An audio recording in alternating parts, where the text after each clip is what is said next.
मोर मोरनी की कहानी इक्वल। दोस्तों, हमारे इस चैनल में हर रोज नई नई कहानियां सुनने को मिलेंगी।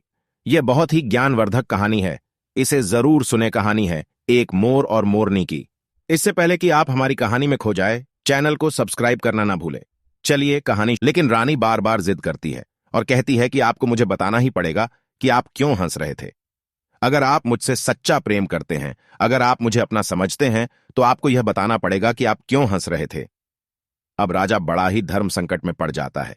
राजा सोचता है, यह बात रानी को बताऊंगा तो मैं पत्थर का बन जाऊंगा, और फिर सोचता है, और मैं नहीं बताऊंगा तो रानी का विश्वास खत्म हो जाएगा। रानी बहुत जिद करने लगती है। कहते हैं ना, 13 हठ और 12 हठ बहुत तगड़ी होती है। इन दोनों हठ से बच के रहना चाहिए। रानी के 13 हठ के सामने राजा को झुकना पड़ता है, और राजा रानी से कहता है कि ठीक है, अगर यह बात मैं आपको बताऊंगा तो बाद में आपको पछताना पड़ेगा। रानी खाती है कि अभी तो आप कह रहे थे कि कोई बात नहीं है, अभी आप कह रहे हैं कि मुझे पछताना पड़ेगा। रानी खाती है कि जरूर कोई तगड़ी बात है, और रानी को और ज्यादा जिद करने लगती है। तब राजा कहता है, ठीक है, अगर आप नहीं मान रही हैं तो चलिए मैं किसी जंगल में यह बात बताऊंगा। राजा रानी रथ पर सवार होकर के जंगल के लिए निकल जाते हैं।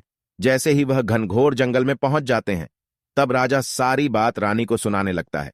जैसे ही राजा थोड़ी थोड़ी बात रानी को सुनाते गया, और राजा राजा धीरे धीरे पत्थर का बनता गया। जैसे राजा आधी बात रानी को सुनाई, राजा आधा पत्थर का हो गया।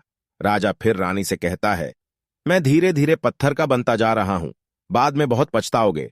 रानी कहती है कि हे राजा साहब, थोड़ी सी बात बची है, आप उसे भी सुना दीजिए। राजा पूरी बात बता देता है, और राजा पूरा पत्थर का बन जाता है। रानी के जिद के कारण राजा पूरा पत्थर का बन जाता है। रानी रोने लगती है। रानी उस पत्थर को हिलाने की कोशिश करती है, लेकिन भारी भरकम पत्थर कैसे हिला पाती, क्योंकि राजा बहुत ही भारी था।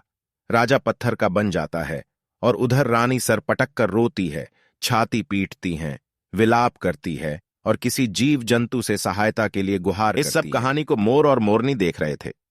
रानी को देखकर मोर और मोरनी को दया आ जाती है। मोर मोरनी से कहता है कि यह होता है 13 हठ। आपके इस 13 हठ की वजह से हम जंगल में कितना खुशी खुशी रह रहे थे, वहां से हम यहां चले आए। मोरनी मोर से ये रानी बहुत दुखी हो रही है, हमें इसकी सहायता जरूर करनी चाहिए। ये इतना विलाप कर रही हैं, हम ज्यादा तो सहायता नहीं कर सकते, लेकिन कम से कम इसको धीरज तो दे ही सकते हैं, यानी इसको विश्वास तो हम दिला ही सकते हैं। यही सोचकर मोर और मोरनी उस रानी के पास जाते हैं, और जाकर के रानी से कहते हैं कि रानी साहिबा, जो हुआ वह तो गलत हुआ, लेकिन आप जरा धीरज रखिए, अपने आप को थोड़ा संभालिए। आपके पीछे पूरा राज्य है, राजा तो पत्थर का हो चुका है, अब आपकी राज्य का कारोबार आपको ही संभालना है। रानी मोर मोरनी की बात सुनने के बाद भाई मोर मोरनी, मैं अपने आप को कैसे संभालूं, क्योंकि अब तो मेरा संसार उजड़ गया है, क्योंकि मेरा पति परमेश्वर पत्थर का बन चुका है। अब मैं क्या करूं। रानी की यह बात सुनते ही उधर मोरनी के मुखिया निकल जाता है। इस कहानी का पूरा भाग पार्ट 3 में देखें।